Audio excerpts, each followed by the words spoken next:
ব্যবসায়ী কে নাম কি? কার্তিক নস্কর। ও সোনার দোকান। ওনার কোথায় দোকান রয়েছে? দোকান রয়েছে আমজাড়া। বাড়ি কোথায়? বাস স্ট্যান্ডে। ওর বাড়ি হচ্ছে হেদিয়া।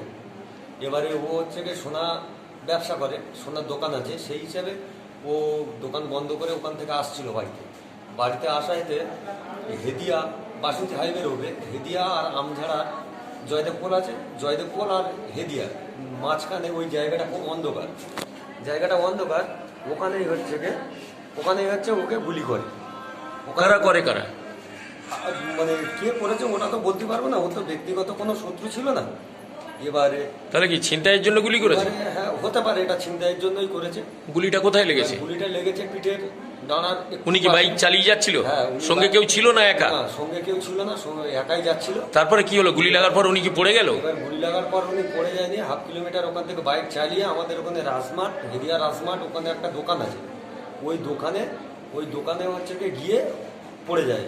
মন্দির আছে, দোকান আছে, ওখানেই পড়ে যায়। ওখানে যখন পড়ে যায়, গিয়ে যখন ওখানে বলে যে আমার এরকম গুলি লেগেছে, তখন আমার ওখানে যারা ছিল তারা হচ্ছে ওকে ধরে নিয়ে জামা খুলে ওখানে বেঁধে দিয়ে, ন্যাংরা কাপড় টাপড় দিয়ে বেঁধে নিয়ে ওখান থেকে বাইকই করে নিয়ে টোটো গাড়িতে আসছিল। টোটো গাড়ি আসতে লেট হচ্ছে বলে ওই জন্য বাইকই করে নিয়ে এই ক্যানিং হসপিটালে নিয়ে আসা হয়। এখন ক্যানিং হসপিটালে আছে। এখন ক্যানিং এখান থেকে কি ট্রান্সফার করেছে? হ্যাঁ, এখান থেকে ট্রান্সফার করেছে। এবার এখান থেকে চিত্তরঞ্জন ট্রান্সফার করেছে, চিত্তরঞ্জনে নিয়ে। কি মনে হয় পিঠের মধ্যে গুলি রয়েছে? না, পেটের মধ্যে মনে হয় না রয়েছে, পিঠে লেগেছে তো, উপর থেকে দেখা যাচ্ছে গুলি আছে বলে মনে হয়। গুলি আছে দেখা যাচ্ছে। আপনার কে হয়? কার্তিক নস্কর? আমার কাকা হয়। আপনার নাম কি? আমার নাম দিলীপ নস্কর। দিলীপ দিলীপ নস্কর।